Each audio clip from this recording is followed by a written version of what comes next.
नमस्कार साथियों, आज हम अपनी दूसरी क्लास स्टार्ट करते हैं। जैसा कि हमने देखा था कि कल हमने क्या पढ़ा था, ये पूर्णांक संख्याएं होल नंबर्स के बारे में जाना था। होल नंबर्स को मैंने दो भागों में बांटा था, जीरो और पॉजिटिव इंटीजर। जीरो और पॉजिटिव इंटीजर। पॉजिटिव इंटीजर का मतलब क्या था, 1 2 3 4 5 6 एंड सो ऑन। और ये जीरो था। जीरो के बारे में मैंने बताया था आपको कि ये नाइदर नेगेटिव नॉर पॉजिटिव, यानी ना तो ये धनात्मक है और ना ही ऋणात्मक है। फिर मैंने कहा था कि zero an even integer. Zero एक पूर्णांक संख्या है, सम पूर्णांक संख्या है। मैंने आपसे कहा था कि मैं इसके आगे बताऊंगा कि ये पूर्णांक क्यों है। देखिए, सबसे पहले अगर हम बात करें कि ये जो हमारे पास ये पूर्णांक संख्या है, होल नंबर को मैंने दो भागों में बांटा था। और ये मैं कल जो बताया था उसको रिपीट करने का कोई मतलब बनता नहीं है, क्योंकि वीडियो यूट्यूब पर अवेलेबल है। तो जिन बच्चों ने नहीं देखा है वो पीछे जाके देख सकते हैं। जिनको थोड़ी बहुत क्लास स्लो लगती है वो थोड़ा फास्ट फॉरवर्ड करके देख सकते हैं। मैं सारे बच्चों को एक साथ लेके चलूंगा। तो यहाँ हमने कहा था कि पॉजिटिव इंटीजर्स का मतलब क्या था, 1 2 3 4 5 6 एंड सो ऑन। और जो पॉजिटिव इंटीजर है, जो धनात्मक पूर्णांक संख्या है, धनात्मक पूर्णांक संख्या के सेट को ही हम क्या कहते हैं, नेचुरल नंबर्स। इसी को हम क्या कहते हैं, नेचुरल नंबर्स। वैसे तो इतने पर भी क्वेश्चन आया हुआ है। मैं आपको बताऊंगा कि यहां से केवल इतनी सी जानकारी से मीन्स तक में क्वेश्चन आया है। मैं अभी आपको वो क्वेश्चंस डिस्कस कराऊंगा। देखिए, अभी हमने बात की नेचुरल नंबर्स। तो हमने कहा था, देखिए मैं आपको एक दो क्वेश्चन बताना चाहता हूं। देखिए, नेचुरल नंबर्स के बारे में हमने कहा था, नेचुरल नंबर्स तो इनको कहा था 1 2 3 4, यानी इनकी शुरुआत क्या है, इनकी शुरुआत 1 से है। और आपसे पूछा जाए कि लास्ट का नेचुरल नंबर है तो हम नहीं बता सकते। जो फर्स्ट नेचुरल नंबर होता है वो क्या होता है, 1। इसी तरीके से हमने होल नंबर कहा, होल नंबर। तो होल नंबर का मतलब क्या हो गया, यानी set of natural number including zero. यानी जो नेचुरल नंबर का जो सेट है उसमें अगर आप जीरो को भी शामिल कर दें तो हमारे पास होल नंबर मिल जाते हैं, 1 2 3 4 एंड सो ऑन। ये हमारे पास होल नंबर्स है। तो देखिए क्वेश्चन किस तरीके से पूछा गया। मैं आपको एक छोटी सी बात बताना चाहता हूं कि क्रमागत क्रमागत क्रमागत प्राकृतिक संख्याओं का योग होता है n n+1/2, n into n+1/2। ये क्या होता है, यानी first n consecutive natural numbers, first consecutive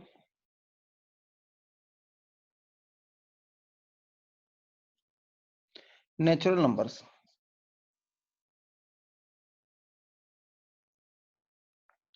first n first n consecutive natural numbers, यानी प्रथम n क्रमागत संख्याओं का योग। प्रथम n प्रथम n प्रथम n क्रमागत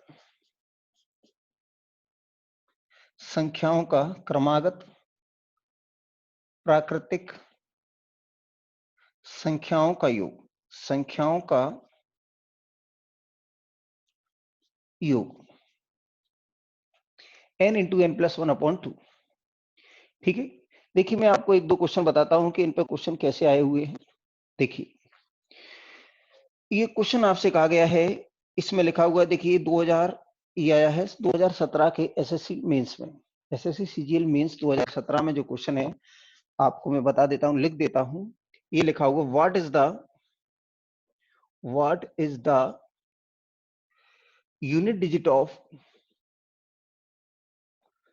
what is the unit digit of, what is the unit digit of, ये दिख नहीं रहा है यहां, ये what is the unit digit of the sum of first 1111 111 111 whole numbers। यानी आपसे कहा गया है कि पहली 111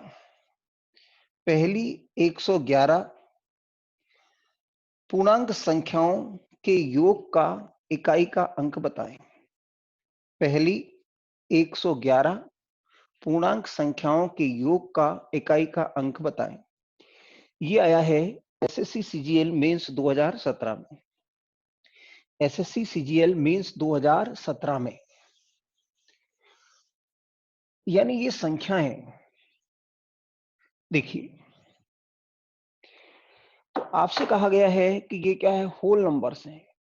कहा गया है आपसे कि ये क्या है, होल नंबर्स, यानी कि यहां से शुरू होगा 0 1 2 3 4 5 और ये यहां से यहां तक जाएगा 108 109 110। आपने कहा 11 तक नहीं जाएगी, क्योंकि 110 तो यहां से यहां तक संख्या होगी और एक क्या होगी, 0। अगर मैं इस जीरो को हटा दूं, अगर मैं इस जीरो को हटा दूं तो ये क्या होगी, 110 क्रमागत संख्याएं। ये क्या होगी, क्रमागत प्राकृतिक संख्याएं। और इनका योग क्या होता है, तो इनका सम क्या होगा, इनका सम होगा n into n plus 1 upon 2। n कितना आएगा, 110। n प्लस 1 बराबर कितना आएगा, 111 और अपॉन 2। यहां से इसको कैंसिल करेंगे तो ये आएगा 55 और इंटू ये, इन दोनों का मल्टीप्लाई हो जाएगा तो कितना आ जाएगा, 5 या 55 का आप मल्टीप्लाई करके देखेंगे तो आप देखेंगे कि इसमें इकाई का अंक, इनके योग के इकाई का अंक कितना आ जाएगा, 5।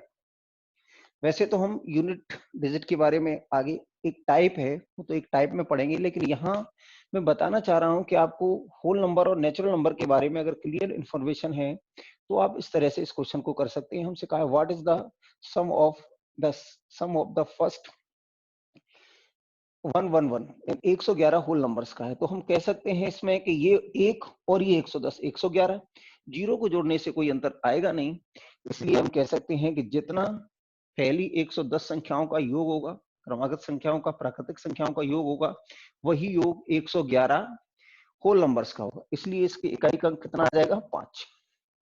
एक और क्वेश्चन है, मैं बताता हूं आपको, ये भी मींस 2017 का है, मैं इसको भी बताता हूं, ये भी यहीं से है। आपसे कहा है इफ द सम ऑफ 10, ये लिखा हुआ है question, if the sum of 10 different positive integers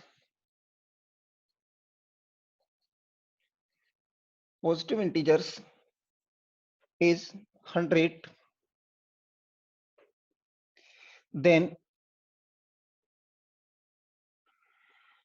then what is the greatest possible number among these 10 numbers।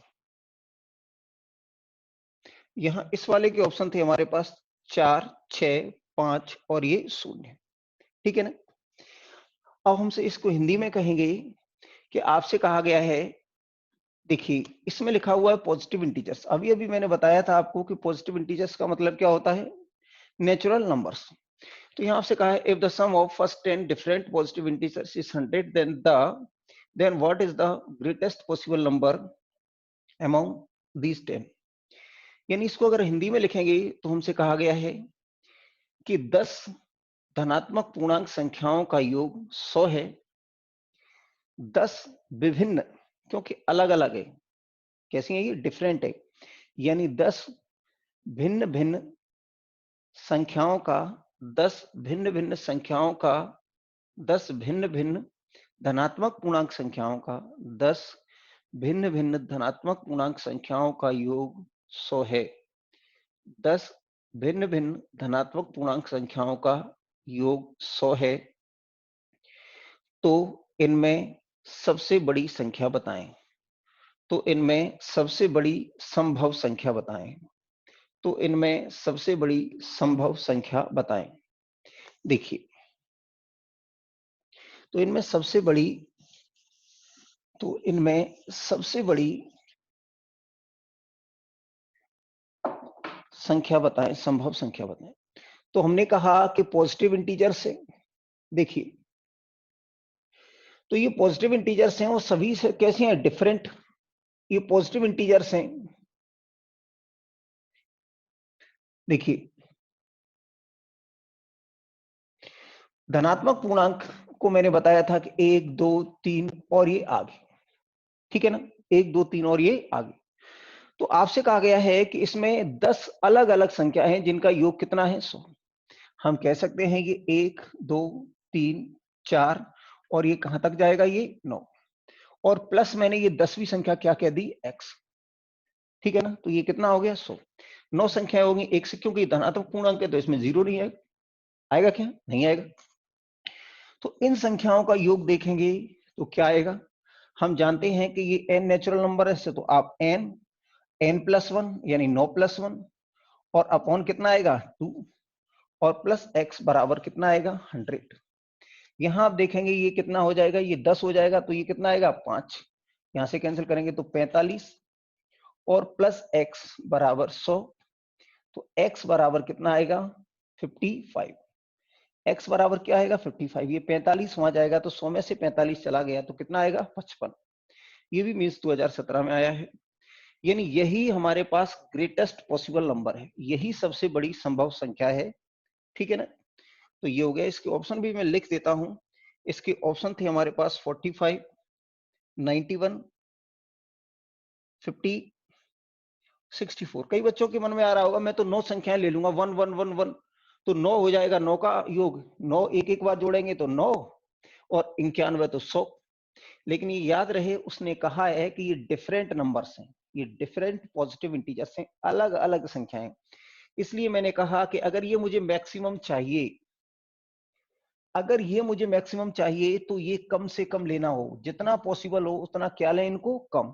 इसलिए मैंने 1 से लेकर 9 तक ले लिया और इसको x के बराबर कर दिया। तो यहां से हमारा आंसर कितना आ गया? 45। ठीक है ना?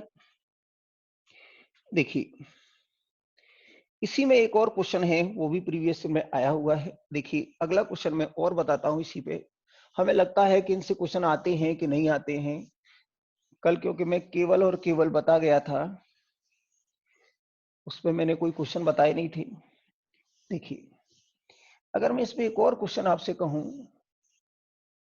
देखिए, किसी भी तरह का अगर आपको कोई डाउट है, किसी भी तरह का सुझाव है या शिकायत है, आप कमेंट्स में बताना। कुछ बच्चे कह रहे थे कि कब कितने बजे लाइव होती है, तो अभी मैं लाइव नहीं, अभी पहले मैं शूट करता हूं और उसके बाद मैं उसे अपलोड करता हूं यूट्यूब पर। अभी कुछ सुविधाओं की कमी है, जैसे ही हमारी टोटल हो जाएगी, जो जरूरत की चीजें हमारे पास आ जाएंगी, थोड़ा सा लॉकडाउन में अगर थोड़ी सी भी छूट मिलेगी तो फिर हम इसे लाइव कर देंगे। अभी मैं पहले वीडियो को रिकॉर्ड करता हूं और उसके बाद मैं आपको उपलब्ध कराता हूं। ठीक है ना?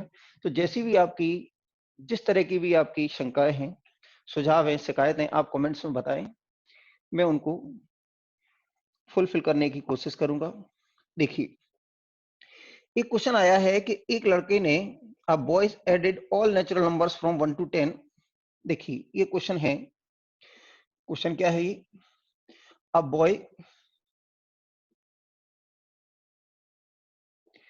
Boy added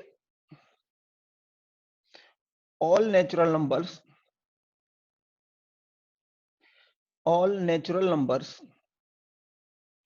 from 1 to 10. However, he added one number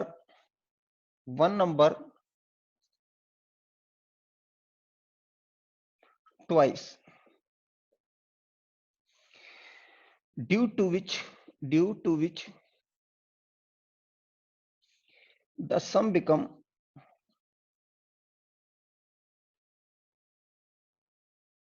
58. The sum become 58. What is the number? What is the number which he add? Which he added? Hindi में लिखिए, एक लड़के ने 1 से लेके 10 तक की, एक लड़के ने 1 से लेके 10 तक की प्राकृतिक संख्याओं को जोड़ा। एक लड़के ने 1 से लेके 10 तक की सभी प्राकृतिक संख्याओं को जोड़ा और उनमें से किसी एक संख्याओं को और उनमें से किसी एक संख्या को 2 बार जोड़ दिया और उनमें से किसी एक संख्या को 2 बार जोड़ दिया तो योग 58 प्राप्त हुआ। उनमें से किसी एक संख्या को उसने 2 बार जोड़ दिया तो योग 58 प्राप्त हुआ। तो वह कौन सी संख्या है जो 2 बार जोड़ी गई? तो वह कौन सी संख्या है जो 2 बार जोड़ी गई? देखिए, फिर उसने कहा है नेचुरल नंबर्स। नेचुरल नंबर जानते हैं हम, नेचुरल नंबर कहां से स्टार्ट होता है? पहले 10 संख्याओं को। इसमें कहा गया है 1 to 10। उसने कहा है कि 1 से 10 तक की पहली संख्या, 1 से 10 तक की प्राकृतिक संख्याओं को जोड़ा है, जिनमें से एक संख्या को उसने 2 बार जोड़ दिया है, इसलिए योग उसे 58 प्राप्त हुआ है। तो वह कौन सी संख्या है जो 2 बार जुड़ गई? हम कह सकते हैं ये लिखा हुआ है 1 2 3 4 और ये कहां तक जोड़ा है? 10 तक। ये तो एक एक बार जुड़े हैं सब, और ये एक कोई संख्या है जो मैंने क्या कर दी? डबल। कितना होगा? 58। इसमें हमारा फॉर्मूला लग जाएगा n इंटू एन प्लस 1/2। तो n कितना है?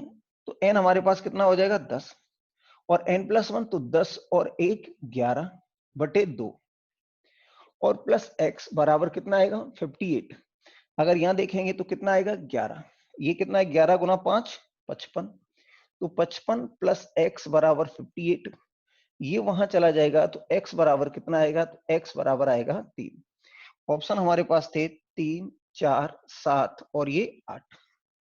ठीक है, 3 4 7 और 8। देखिए आगे देखते हैं। देखें,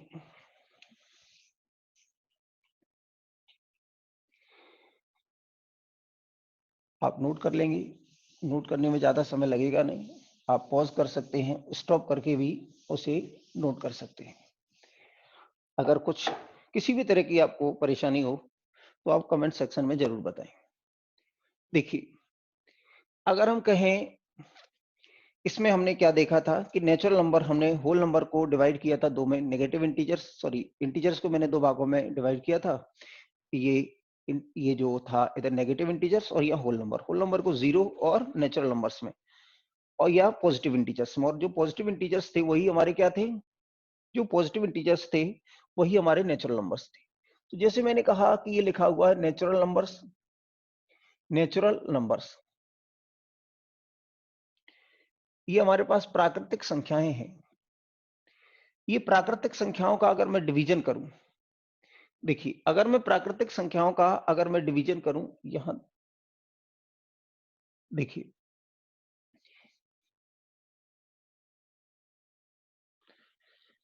ये जो नेचुरल नंबर्स हैं इनका अगर मैं इनको बांटता हूं, प्राकृतिक संख्याओं को डिविजिबिलिटी के आधार पर, विभाज्यता के आधार पर 2 भागों में बांटा जा सकता है। एक तो इवन नंबर्स और ऑड नंबर्स।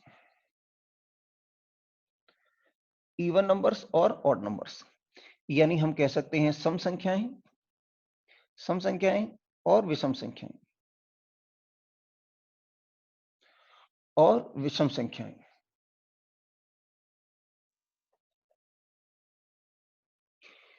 यानी सम संख्या का मतलब क्या है कि वे संख्याएं जो 2 से पूरी तरह विभाजित होती हैं, वे संख्याएं जो 2 से कंप्लीटली डिविजिबल होती हैं वो सम संख्याएं कहलाती हैं। जो संख्याएं 2 से कंप्लीटली डिविजिबल होती हैं वो सम कहलाती हैं, और जो संख्याएं 2 से कंप्लीटली डिविजिबल नहीं होती जो संख्याएं 2 से कंप्लीटली डिविजिबल नहीं होती उन्हें हम कहते हैं विषम संख्याएं। ठीक है ना, यानी कंप्लीटली डिविजिबल बाई 2 यानी डिविजिबल बाई 2,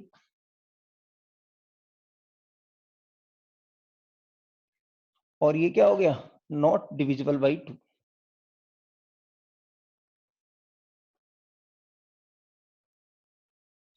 यानी वो संख्याएं जो 2 से पूरी तरह विभाजित नहीं होती हैं वो क्या हो जाती हैं, वो हो जाती हैं जो 2 से पूरी तरह विभाजित नहीं ऑड, और जो 2 से पूरी तरह विभाजित होती हैं कंप्लीटली डिविजिबल होती हैं वो इवन। इसमें एग्जांपल लिख सकते हैं 1 3 5 7 9 11 एंड सो ऑन।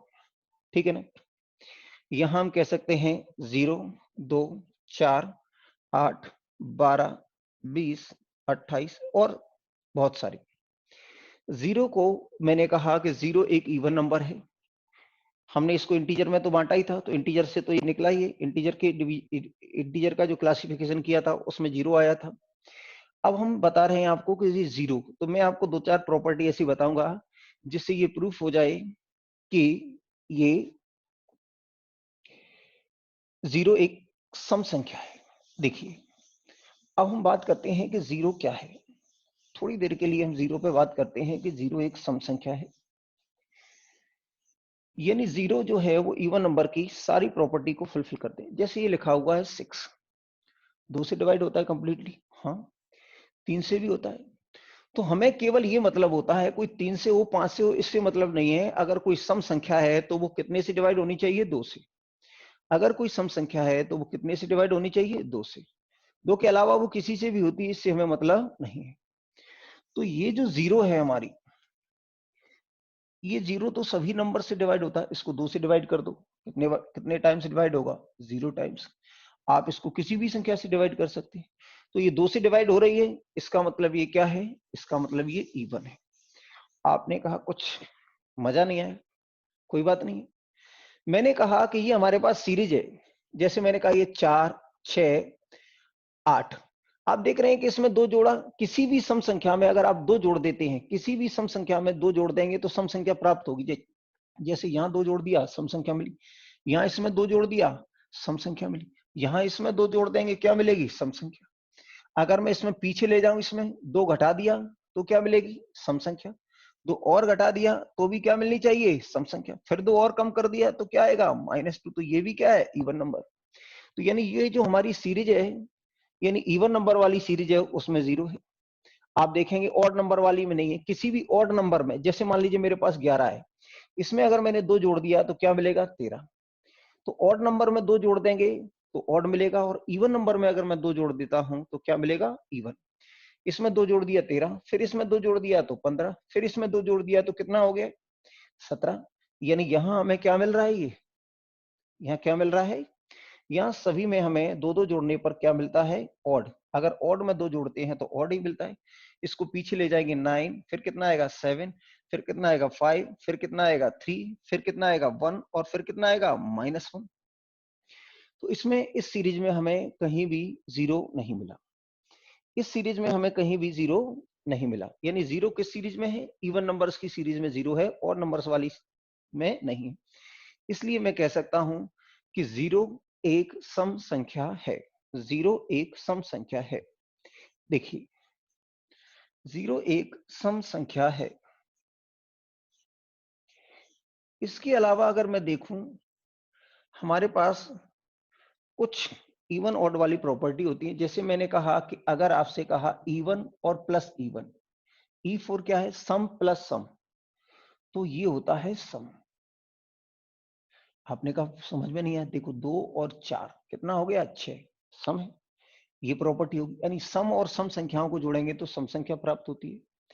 अगर मैंने कहा इवन और ऑड को जोड़ दें, इवन और ओ फोर क्या है, ये ऑड। ओ फोर क्या हो गया, ये ऑड।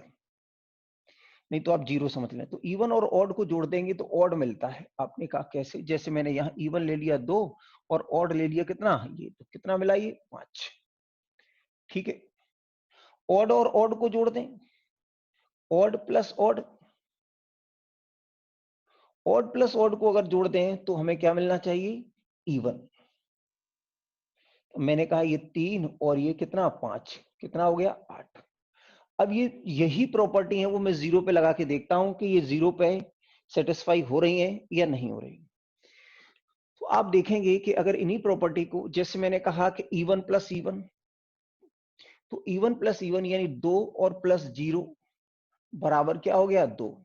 तो E1 प्लस E1 यानी पहली प्रॉपर्टी E1 है। अगर मैं इस प्रॉपर्टी को देखूं, यहां मैंने 2 ले लिया, और अगर मैं ऑड मान लेता इसको, तो अगर ये ऑड होता तो क्या आना चाहिए था, यहां ऑड आना चाहिए था। अगर ये इवन है, आप कह रहे हैं नहीं मैं तो इवन नहीं मानूंगा, तो क्या मानोगे, मैं तो ऑड मानूंगा, तो मैंने मान लो ये इवन प्लस ऑड, तो यहाँ क्या आना चाहिए, ऑड आना चाहिए। देखो इवन प्लस ऑड बराबर ऑड आना चाहिए, लेकिन आ क्या रहा है, 2 ही आ रहा है, यानी ये ऑड वाली प्रॉपर्टी को फुलफिल नहीं करती है, ठीक है ना। यानी ऑड वाली प्रॉपर्टी को ये सेटिस्फाई नहीं करती है, इसलिए मैं कह सकता हूं कि हमारे पास क्या है, हम कह सकते हैं कि जो 0 है वो क्या है, 0 1 0 1 सम संख्या है, ठीक है।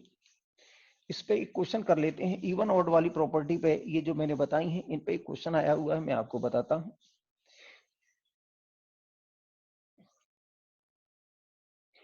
देखिए मैं धीरे धीरे क्लास की लेंथ को बढ़ाऊंगा, क्योंकि कम समय में मैं ज्यादा नहीं पढ़ा पाऊंगा, और मैं केवल ये वीडियो प्रचार के लिए नहीं बना रहा हूँ, प्रमोशनल वीडियो नहीं है। मैं चाहता हूं कि जब तक लॉकडाउन है तब तक मैं आपको यूट्यूब के माध्यम से पढ़ाता रहूं, इसलिए धीरे धीरे क्लास की लेंथ अगर बढ़ जाए और फिर आपको लगे कि नहीं सर हमें तो छोटी छोटी क्लासेस ही पढ़नी है, तो मैं एक क्लास बड़ी पढ़ा लिया करूंगा, उसको 2 पार्ट में तोड़ दिया करूंगा। तो जैसा भी हो आप जरूर बताएं, आपके सुझाव मेरे लिए महत्वपूर्ण है। आपसे कहा गया है कि if A and B are odd numbers,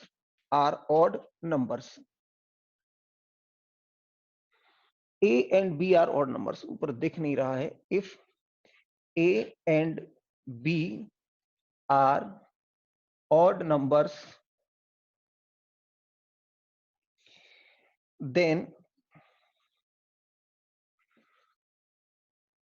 which of the following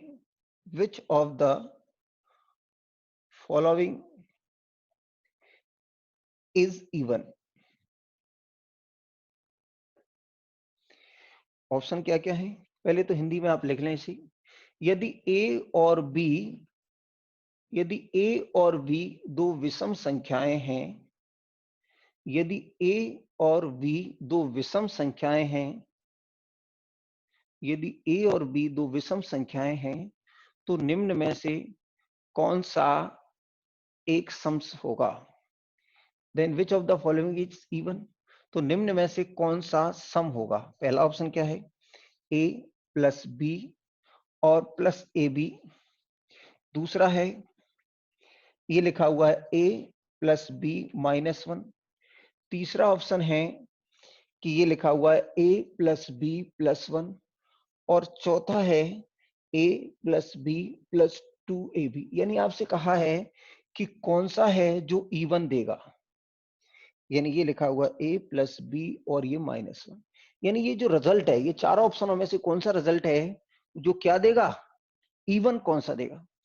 तो प्रॉपर्टी लगाने की बजाय आप जल्दी से क्या मान लो कि मैंने कहा ए बराबर कितना हो गया 3, और बी बराबर, या ये 1 कह दें और ये क्या कह दें 3, आप दोनों को बराबर भी ले सकते हैं।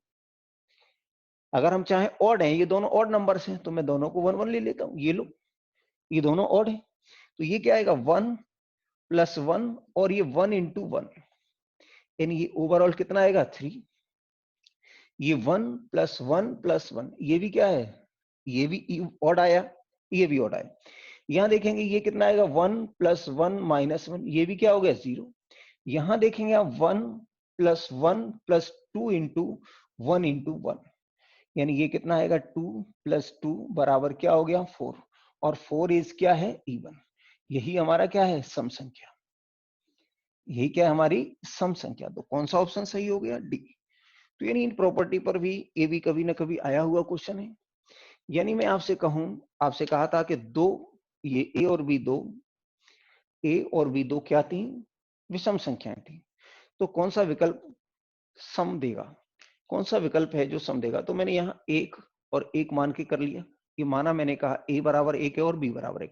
आप चाहे 1 और 3 यानी आप कोई भी और नंबर मान सकते हैं। मैंने 1 और 1 इसलिए माना जिससे क्वेश्चन क्या हो जाए, जल्दी से जल्दी हो जाए। ठीक है ना, आगे देखिए।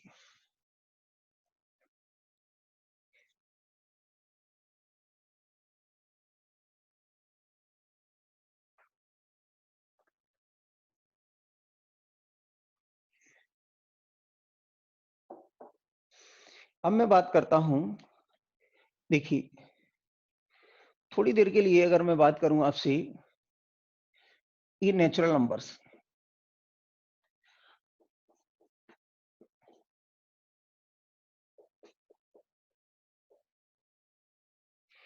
अब नेचुरल नंबर्स को मैं फैक्टर के आधार पर बांटूं, फैक्टर्स के आधार पे, तो सबसे पहले हम समझ लें कि ये फैक्टर होता क्या है। फैक्टर क्या होता है?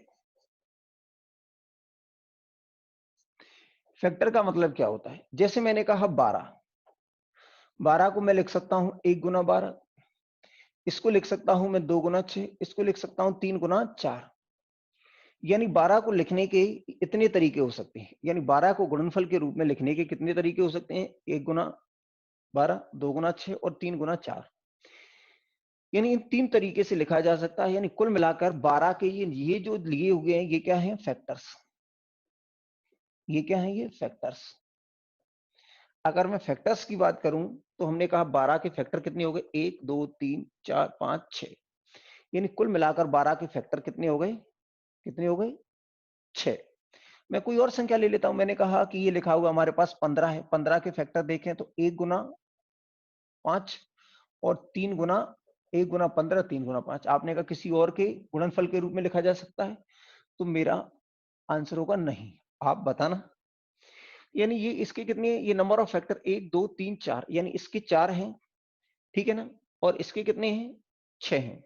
यानी 15 अगर वहां नहीं दिखता है तो मैं यहां लिख सकता हूं 1 गुना 15 और 3 गुना 5। यानी 15 के जो फैक्टर हैं वो कितने हैं? तो 15 के जो फैक्टर हैं वो हमारे पास हैं कितने? 4। तो फैक्टर की कुछ जरूरी बातें हैं, लिखाने में समय जाता है, मैं आपको समझा देता हूं। 1 is the factor of every number, यानी जो 1 है वो सभी संख्याओं का फैक्टर होता है। इसमें भी 1 है, इसमें भी 1 है, किसी भी संख्या में होता है। तो 1 is the factor of every number, 1 सभी का फैक्टर है। फिर हमने देखा यहां भी 12 है और यहां भी 12 है, यहां भी देखिए यहां 12 है तो यहां क्या है? 5। तो कोई भी संख्या खुद का एक फैक्टर होती है। यानी the number is the factor of itself, the number is factor of itself. यानी देखिए 15 है तो 15 का फैक्टर 15 है, और 12 है तो 12 का फैक्टर। तो इसकी प्रॉपर्टी क्या होगी? 1 is the factor of every number, 1 है वो सभी का फैक्टर होता है, और every number is a factor of itself. और जो जो फैक्टर है, कोई भी संख्या खुद का एक फैक्टर होती है। इसके अलावा फैक्टर की और क्या प्रॉपर्टी हो गई? जो फैक्टर है वो या तो 12 होगा या 12 से छोटा है। इसका मतलब ये हो गया कि जो फैक्टर होता है वो संख्या के बराबर या उससे छोटा होगा। फैक्टर इज लेस देन और equal to the number. The factor is less than और इक्वल टू द नंबर। यानी जो फैक्टर होता है वो उस संख्या के बराबर या उससे छोटा होगा। देखो यहाँ भी 15 या 15 से छोटा है, ठीक है ना। तो ये फैक्टर्स के बारे में कुछ बातें हैं। Number of factors is finite, किसी भी संख्या के जो फैक्टर्स होते हैं वो कैसे होते हैं? फाइनाइट। तो मैंने आपको ये छोटी सी बात बताई फैक्टर, ठीक है ना। अब देखिए मैंने इस आधार पर, फैक्टर के आधार पर हमारे पास जो जितने भी संख्याएं हैं, जितने भी नेचुरल नंबर है, उसको 3 भागों में बांटा है। 3 भागों में कैसे बांट दिया मैंने, मैं बताता हूं आपको। देखिए 3 भागों में बांटना है मुझे कैसे? 3 भागों में मैंने बांट दिया है। पहला भाग है, इसको मैंने कह दिया एक फैक्टर वाला, 1 फैक्टर वाली, 1 फैक्टर, ओनली 1 फैक्टर। इसको मैंने कह दूं मैं कि ओनली 1 फैक्टर। यहां मैंने कह दिया ओनली 2 फैक्टर, ओनली 2 फैक्टर। और यहां कह दिया more than 2 factor, more than 2 factors. यानी जो नेचुरल नंबर है, नेचुरल नंबर को मैंने 3 भागों में बांट दिया। ओनली 1 फैक्टर वाले नंबर, ओनली 2 फैक्टर वाले नंबर और मोर देन 2 फैक्टर। यानी क्या है इसमें फैक्टर का मतलब क्या होगा? अभी आप कहेंगे फैक्टर नहीं बताया, साफ बता दिया करो हिंदी में भी। फैक्टर यानी गुणनखंड। फैक्टर का मतलब क्या है? गुणनखंड। तो हमारे पास जो प्राकृतिक संख्याएं हैं वो तीन तरह की होती हैं। जो हमारे पास प्राकृतिक संख्याएं वो तीन तरह की होती हैं। क्या क्या होती हैं? यानी जो तीन तरह की जो संख्याएं होती हैं वो कौन कौन सी हैं? एक फैक्टर वाली संख्याएं, दो फैक्टर वाली संख्याएं और तीन फैक्टर वाली संख्याएं। जो एक फैक्टर वाली संख्याएं, दो फैक्टर वाली, और तीन फैक्टर वाली, तो ये जो मैंने जो डिवीजन किया है ऑन द बेसिस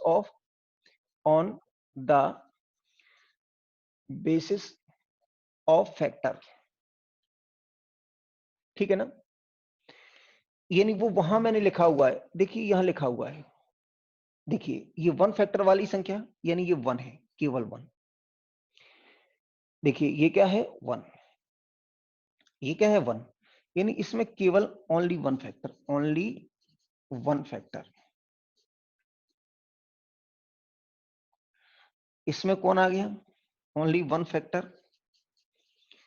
इसमें केवल एक संख्या है, ऐसी एक ही संख्या है जिसमें केवल एक फैक्टर होता है, वो क्या है? One. Only two factor, only two factor.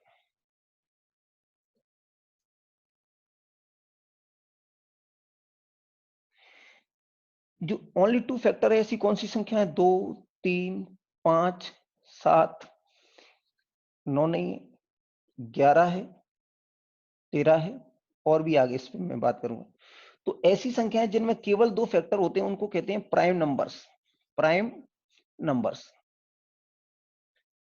ऐसी संख्या जिनमें दो फैक्टर होते हैं उनको जिनमें ऐसी संख्याएं जिनमें केवल दो फैक्टर होते हैं उनको हम प्राइम नंबर्स।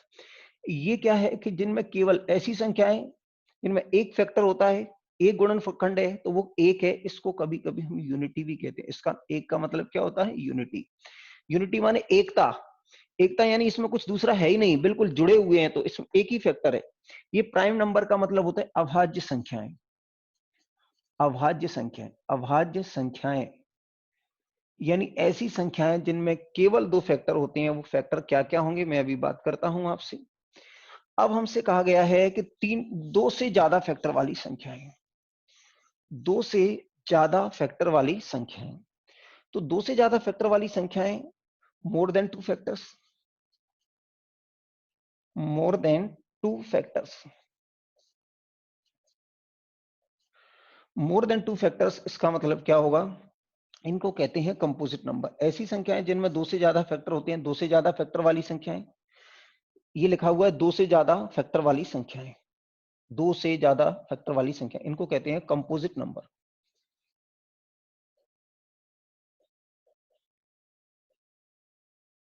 नंबर्स। यानी विभाज्य संख्याएं या भाज्य संख्याएं।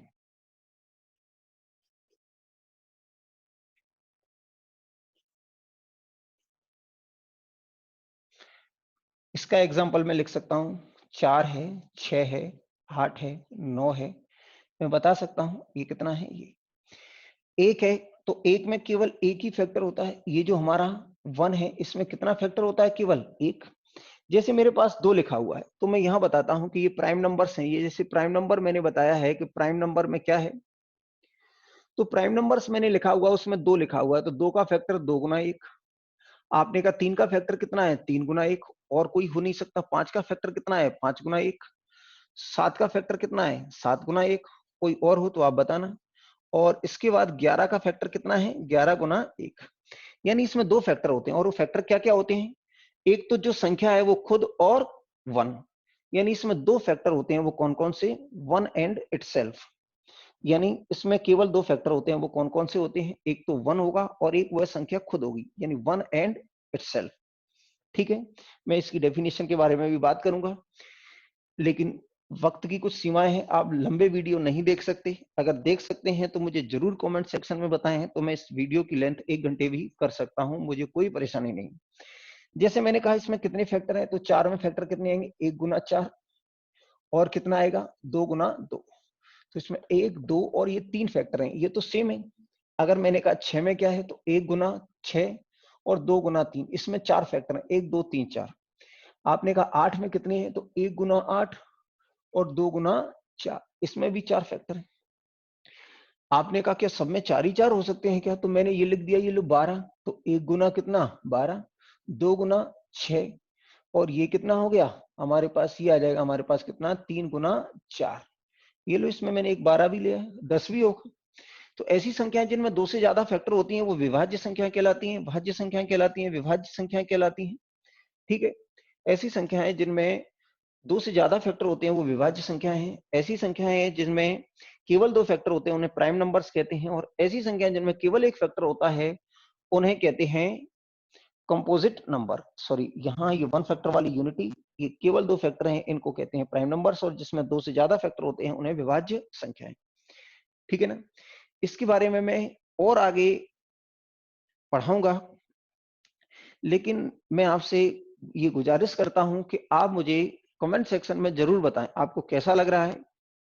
और ये लेंथ अगर मैं बढ़ा दूं इसकी वीडियो को, अगर 1-1 घंटे की वीडियो बनाने लगूं तो आपको कोई परेशानी है क्या? क्योंकि मुझे 10-20 मिनट की वीडियो बनाने में बिल्कुल अच्छा नहीं लगता, क्योंकि तब तक पढ़ाने का मूड बनता है, तब तक समय हो जाता है।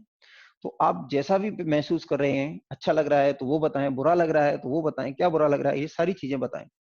मैं आपको इसी तरह से नई नई वीडियो देता रहूंगा। मैं लगातार हर रोज, ऐसा नहीं होना चाहिए, मैं पूरी कोशिश करूंगा कि मैं आपको हर रोज एक वीडियो उपलब्ध कराऊं। मैं इससे आगे कल फिर आपसे पढ़ाऊंगा, यही से स्टार्ट करूंगा। प्राइम नंबर्स के पे काफी सारे क्वेश्चन आते हैं, तो प्राइम नंबर्स पे कितने क्वेश्चन, किस किस तरह से क्वेश्चन पूछे जाते हैं, इस पर चर्चा करूंगा। मैं जल्दी आपके साथ फिर हाजिर हूंगा। तब तक के लिए नमस्कार, बाय बाय, टेक केयर।